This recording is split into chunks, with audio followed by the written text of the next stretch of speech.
Hold on to your hats, Dodgers Nation, because what I'm about to reveal will blow your mind.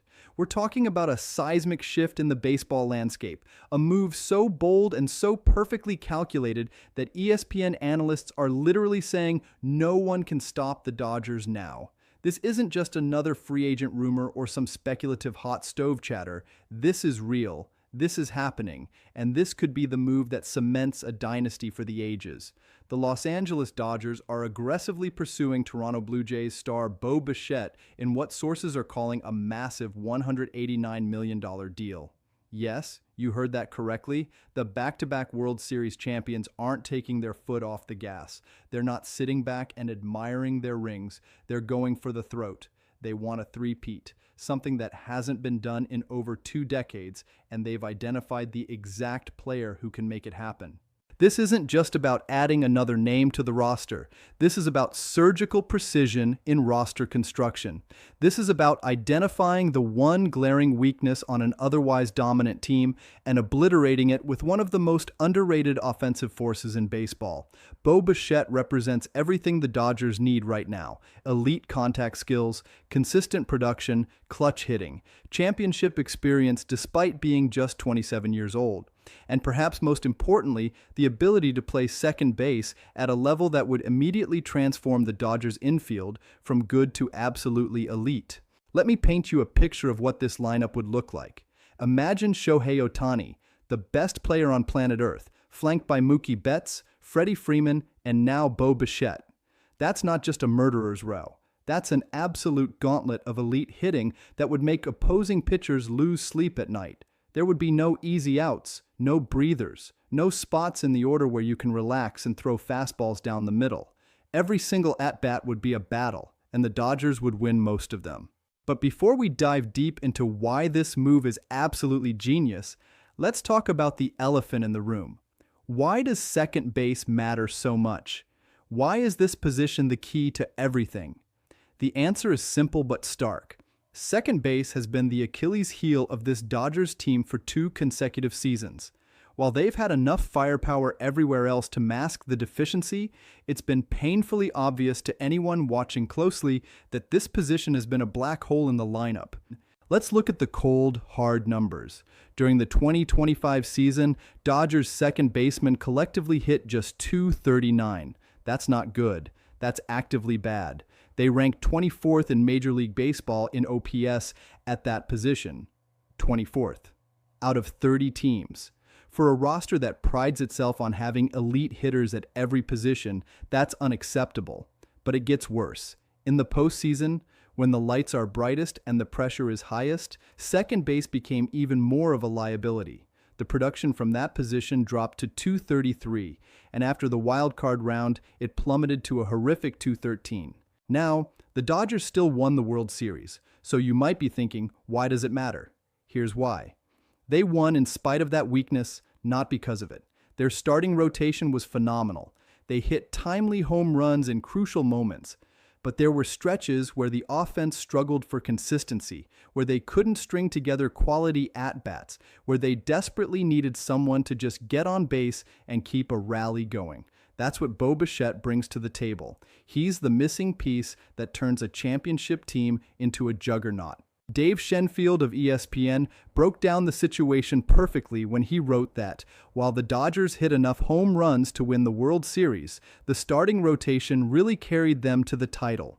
The offense is getting older, with Freddie Freeman and Mookie Betts now in what could be considered the post-peak stages of their careers. They're still elite players, don't get me wrong, but Father Time is undefeated.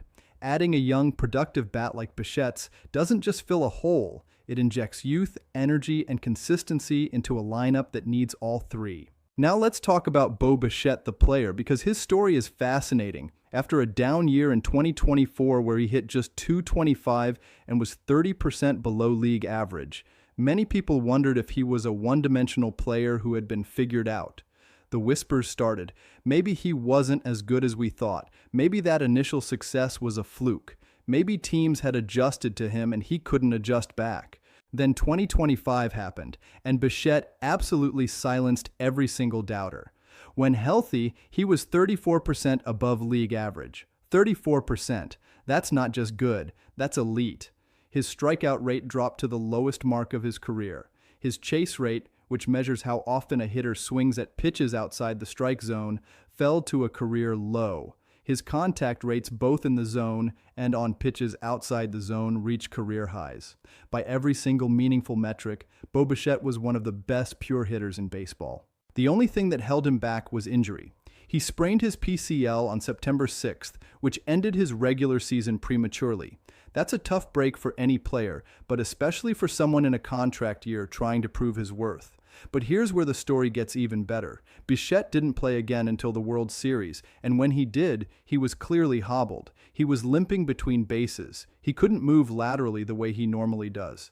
And yet he went 8 for 23 in 7 World Series games.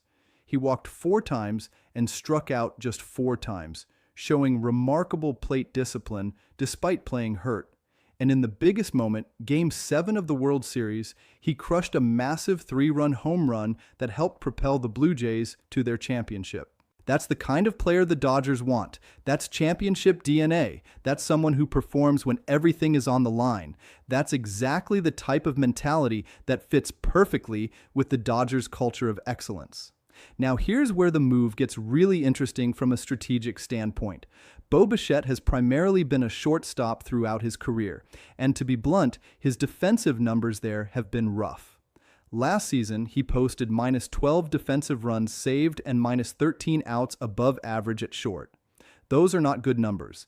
In fact, they're bad enough that many teams have wondered whether he needs to change positions entirely.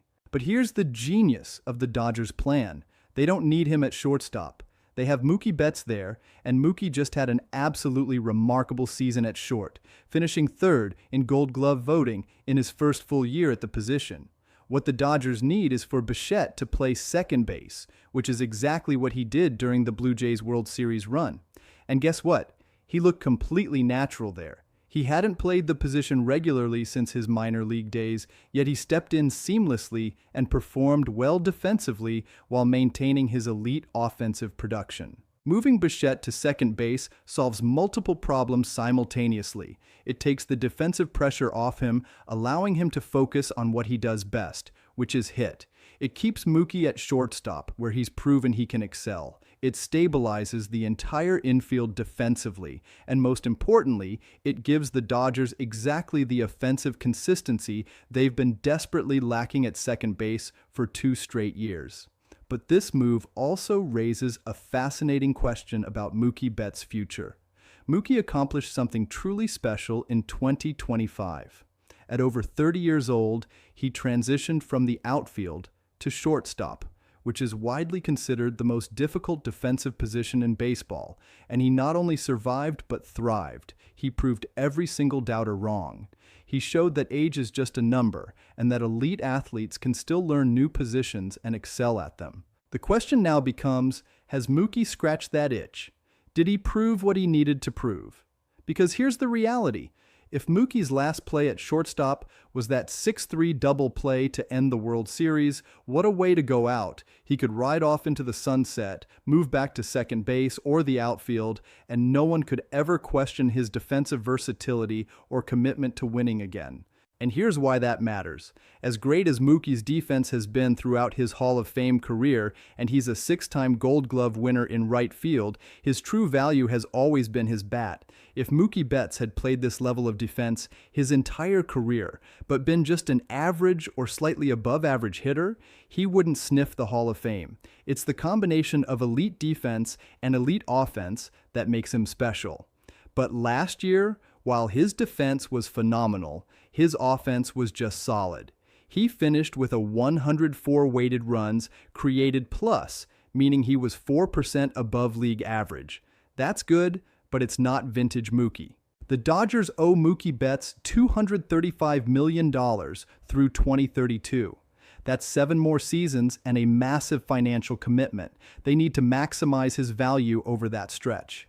If playing shortstop every day takes too much out of him offensively, if the mental and physical demands of preparing to play the most difficult position on the field leave him with less energy for hitting, then moving him back to second base makes perfect sense. Imagine this scenario. Mookie moves to second base, where the defensive demands are less taxing. Bichette slides in at second base. Wait, no. Bichette takes second, and Mookie stays at short. Actually, let me clarify the exact configuration. If Bichette plays second and Mookie stays at short, you have two elite defenders up the middle with two elite bats. But if Mookie moves back to second and Bichette plays short, you're asking Bichette to play a position where he's been demonstrably below average. The smart move is Bichette at second, Mookie at short, at least for now. But here's another wrinkle. What if the plan is to have Mookie at second base with Bichette at short initially, and then evaluate over time? What if they want to give Mookie the option to move to a less demanding position so he can focus on his offense? The flexibility this gives the Dodgers is enormous. They can adjust based on performance, health, and what makes the most sense for maximizing the value of a roster full of superstars. Let's talk contract projections, because this is where things get really interesting. Various analysts have projected wildly different contract values for Bichette. On the lower end, some think he'll get 5 years and $130 million. That's the number ESPN's Dave Schenfield cited, noting that at that price, Bichette easily fits into the Dodgers' payroll while still leaving them money to sign a closer. On the higher end, some projections have him getting 8 years and $200 million or more. The $189 million figure being reported suggests something in between, probably 6 or 7 years. That seems like the sweet spot where both sides can be happy. Bichette gets the long-term security he's looking for after betting on himself with a strong bounce-back season. The Dodgers get his prime years from 27 through 32 or 33, which should be peak production years. And if the final years of the deal aren't as productive, well, that's the cost of doing business when you're trying to win championships. The injury concern is real. That PCL sprain that ended his season is not something to take lightly. Knee injuries can linger, especially for position players who need lateral quickness and explosiveness. But Bichette played through it in the World Series and performed well, which suggests it's not a long-term structural issue. The Dodgers' medical staff would obviously need to thoroughly evaluate him, but all indications are that he should be fully healthy for spring training. Here's what makes this move even more brilliant. The free agent market for infielders this year is not particularly strong at the top end.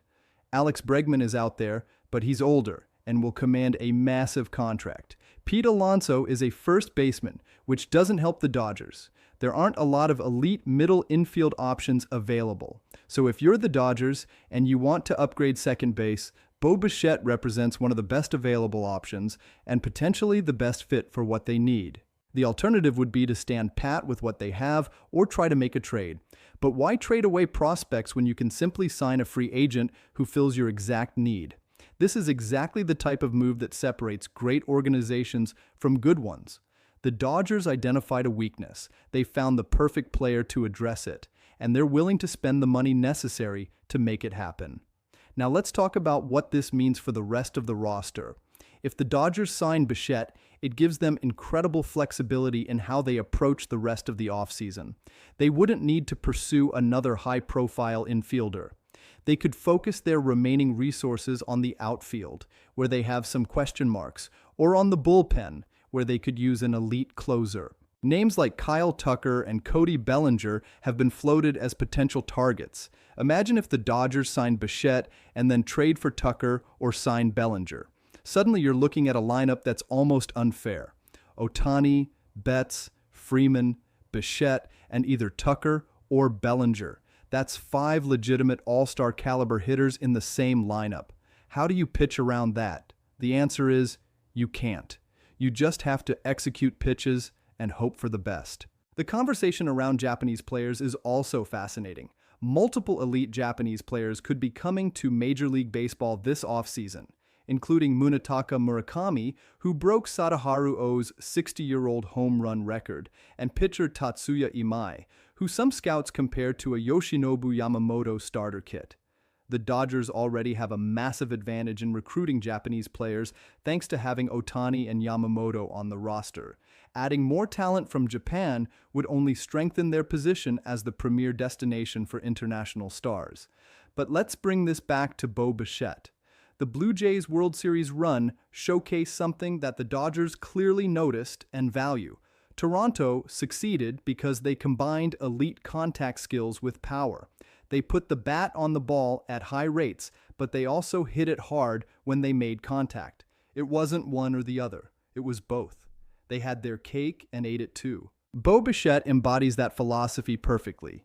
He's not a slap hitter who just tries to put the ball in play. He has legitimate power.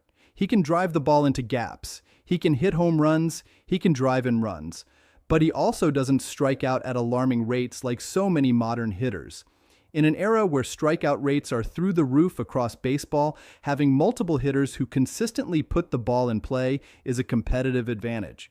The Blue Jays also played fundamentally sound defense during their championship run, and Bichette was part of that. While his defensive metrics at shortstop over his career haven't been great, he showed during the World Series that he can be competent at second base, and competent might be all the Dodgers need given how strong their defense is everywhere else. Let's talk about what this means for the Dodgers' championship odds.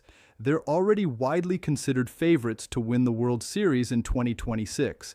Adding Bichette would make them overwhelming favorites. We could be looking at a team that wins 100-plus games in the regular season and enters October as one of the most dominant squads in recent memory. The National League West would essentially be playing for second place. The Diamondbacks, Padres, Giants, and Rockies would all be looking up at a Dodgers team that's lapping the field. The entire National League would be on notice. Want to win a pennant? You're going through Los Angeles, and good luck with that. Even American League teams should be concerned. If the Dodgers make the World Series, beating them 4 times in 7 games would require near perfection. You'd need elite starting pitching to shut down their lineup. You'd need timely hitting against their rotation. You'd need to avoid mistakes because they'd capitalize on every single one. That's a tall order against any great team, but against this potential Dodgers roster, it would be borderline impossible. From a legacy perspective, we're talking about history here. If the Dodgers win 3 straight World Series titles, they'd join the most exclusive club in baseball. The last team to three-peat was the Yankees from 1998 through 2000. Before that, you have to go back to the Yankees of 1998 through 2000. These are dynasty-level accomplishments that define eras. For the players involved, it would cement Hall of Fame credentials. Mookie Betts would add to his already impressive resume. Freddie Freeman would further his case as one of the greatest first basemen ever. Shohei Ohtani would add team success to his otherworldly individual brilliance. And Bichette, if he signs and contributes to a three-peat, would forever be known as a key piece of a historic run. The financial commitment from the Dodgers' ownership is what truly separates them from other organizations. While some teams are penny pinching and worrying about luxury tax thresholds, the Dodgers are asking how much more talent they can add. It's a completely different mentality, and it stems from ownership that's committed to winning above everything else. Critics will inevitably say they're buying championships, but that completely misses the point. Yes, they're spending money, but they're spending it intelligently. They're not just throwing cash at big names. They're identifying specific needs, finding players who fit those needs perfectly, and then making it happen. That requires organizational excellence at every level, not just a willingness to spend. The Bichette pursuit exemplifies this perfectly. He's not the biggest name in free agency. He won't generate the same headlines as some other stars, but he's exactly what the Dodgers need. He fills a specific weakness with a skill set that complements the existing roster beautifully. That's smart team building, and it's why the Dodgers keep winning. If this deal gets finalized, spring training is going to be absolutely electric. Picture the first day when Bichette puts on a Dodgers uniform and takes the field alongside Ohtani, Betts, and Freeman. The media coverage would be insane. The expectations would be sky high, and the players would embrace every bit of it because they're built for this pressure. The regular season would feel like a victory lap of sorts. Every series would have a playoff atmosphere because opponents would treat Dodgers games as their Super Bowl. Young players would try to make names for themselves against the champs. Veterans would try to prove they can still compete at the highest level, and the Dodgers would just keep rolling, piling up wins, and preparing for another October. So can anyone actually stop them if this happens? The honest answer is probably not.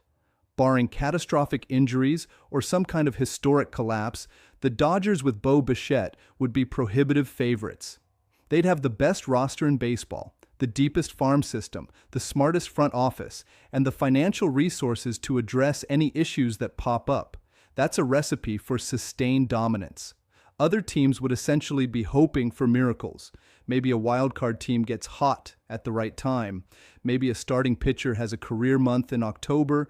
Maybe the Dodgers run into some bad injury luck. But hoping for luck and praying the favorites stumble isn't a strategy. If you want to beat the Dodgers, you need to build a better team, and right now nobody has one. The reaction from ESPN and other baseball insiders has been telling.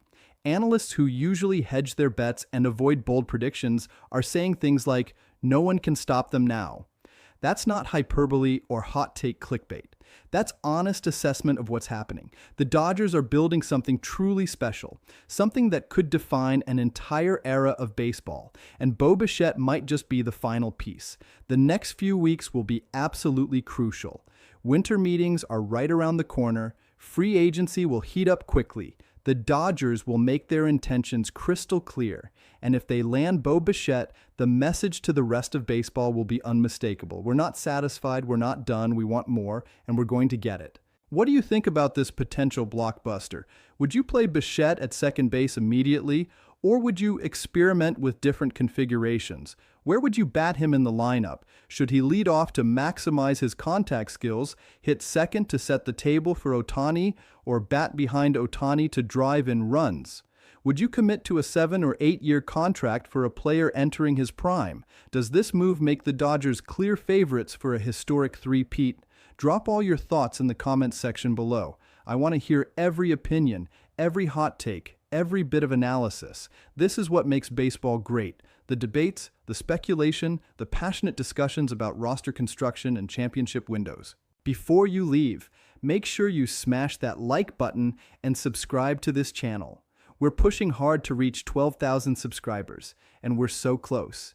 You're part of this community, part of this journey, and I appreciate every single one of you. This is where you'll get the latest Los Angeles Dodgers news, breaking updates, insider analysis, and everything you need to stay on top of this incredible offseason. If the Dodgers bring in Bo Bichette, the entire league better watch out. This dynasty isn't slowing down.